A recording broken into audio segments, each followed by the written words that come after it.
Look, welcome to day number 12 of I Wish I Knew. And guys, I had an idea in my head what I was going to talk to you guys about today. And as usual, something happened and completely threw it off. And what happened is that I posted about the very first property that I purchased. I put it in my stories. And all of you guys, I got so many DMs and inboxes and emails saying, how did you buy a house and your payment was only $525? And I'm like, huh? That was super easy. That was the easiest house I ever bought. So my lesson for today, and I'm going to break this down for you guys. Get a notebook and get a pen, okay? Because this is where you're overcomplicating the process. Guys, I wish I knew that overcomplicating the process is the quickest way to lead to failure, okay? And so what is I wish I knew? Every single day in the evening, I'm going to highlight a win, a loss, a failure, a lesson that has helped elevate myself and so many people in my network and so many people that are, moving and shaking and doing great things have helped us get to the very next level. And what prompted this is because I talked to you guys. And so many of you have dreams of leaving your job and starting a business and being an entrepreneur and being an investor and you're first in the family to go after your dreams and goals, but there needs to be more dialogue about what it really looks like behind the scenes. Guys, you're overcomplicating it. You really, really are. So let me first break down the house because some of you guys had questions about this. And I was like, guys, it was super easy. So my very first property, age of 21, $14 an hour, $525 a month. How did I do it? So first of all, the house was only $80,000, guys.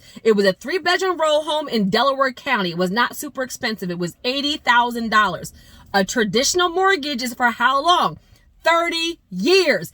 $80,000, 30 years. I think the principal may have been like, what, $220 something a month, quick math or whatever. And then you add taxes and insurance. Well, the taxes for that property were like less than $5,000 in that area. So $525 was my mortgage, taxes, and insurance. Now, this is the game changer though. I was paying $475 for a crappy apartment in a crappy neighborhood. Then I went from that crappy apartment, small, to owning a 3-bedroom row home in the county with a garage and a basement and all of my appliances for $525 a month. I'm about to blow your mind. Guess what? I came out of pocket to own that house less than $2,000, guys. It cost me less to buy the house than it did for me to move into the apartment because the apartment wanted first month's, last month's, and security, and they hit me with high security because I was so young. Guys, literally, I'm about to break down how that relates to this story because $14 an hour, right? All I had was a couple of credit cards and I had a personal loan, guys. That's it. I did not have a great big expensive car note. I did not have a bunch of student loans. But more importantly, this is where overcomplicating the process, I knew what I wanted. As soon as I graduated from high school, I remember I told you I was a teen mom. I had my son when I was in the 11th grade. I wanted to buy a house. So when everybody else in my age group was going to Cancun and going to Miami and living their best life, I was working on my credit, saving money, researching first-time home buyer programs. Now we're in our 30s and 40s and everybody's working on their credit and buying houses and I'm going to Cancun and Miami I'm going to other places, but you get the point, right? And so this is where I'm talking about overcomplicating the process. I knew about credit, but I didn't really know about mortgages and financial stuff and all those things. So I spent some time researching it, and the FHA mortgage only required 3% down. I had a full-time job, $14 an hour. I didn't have a bunch of debt. I bought my new car. Mind you, I've had my very first car since I was 16. My car had been paid off, and I did not get a new car because I knew I wanted to buy a house. After I bought the house, I went and bought out. Y'all, that's when I got my Sebring convertible. Ballin'. I know y'all probably laughing, but this is back when I was in my 20s. This was some years ago. And my Sebring convertible was hot. I used to be everywhere in that Sebring convertible. My gold rims and my amp. And you couldn't tell me nothing as a young girl. I was partying. But I got the car after the house. The house was the priority, guys. And this is back when you could still get seller's assistance. So I got seller's assistance. I got first-time home buyer grants. Less than $2,000 and I bought that property, guys. Now, how does that relate to you with overcomplicating the process? First of all, let me just say something. You do not have to be smart to be wildly successful. You have to be disciplined. Did you hear me? You know how many super smart, super intelligent people with high IQs are broke and disgusted and busted and upset and angry? Guys, you have to be disciplined. Like, honestly, there are so many people that are talented, that have great ideas.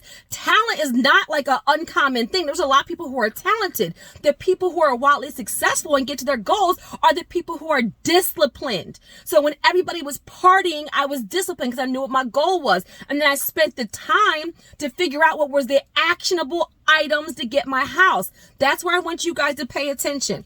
What is the actionable items to get to your goal? Stop just saying, I want to start a business, or I want to be an entrepreneur, or I want to write that book, or I want to start that podcast, or I want to leave my job. Whatever your goal is, if it's with, starting a business, can you break it up into 10 action items, right? There's going to probably be more, but 10, guys, because you're overcomplicating the process. And what I find is that when people are overwhelmed, they do absolutely nothing. They stay stagnant. They think it's not attainable. Guys, I knew I wanted to buy a house. I made sure I had a job. I made sure I had a down payment money. I made sure I worked on my credit. I found the financing. I researched the financing, and I got my house. That's it. Like, stop overcomplicating the process. If you want to start a business, well, you want to get incorporated. If you have a product or service, who is your audience? Like, break it up into actionable items. If you're working on your health, maybe you need to walk 30 minutes a day, right? And drink more water and cut out carbs. If it's with your relationship, maybe you need counseling, or maybe you need a mediator. Maybe you need to spend more time together, or a date night. If it's with spirituality, maybe you need to fast, or maybe you need to join your prayer line or go to Bible study. Like, maybe you need to find a new church if it's not a good fit anymore. What is your goal, and what are the actionable items to get to your goal? And then you just start to execute. And I'm going to say something else. So many people want to start a business and want to invest, but don't invest the time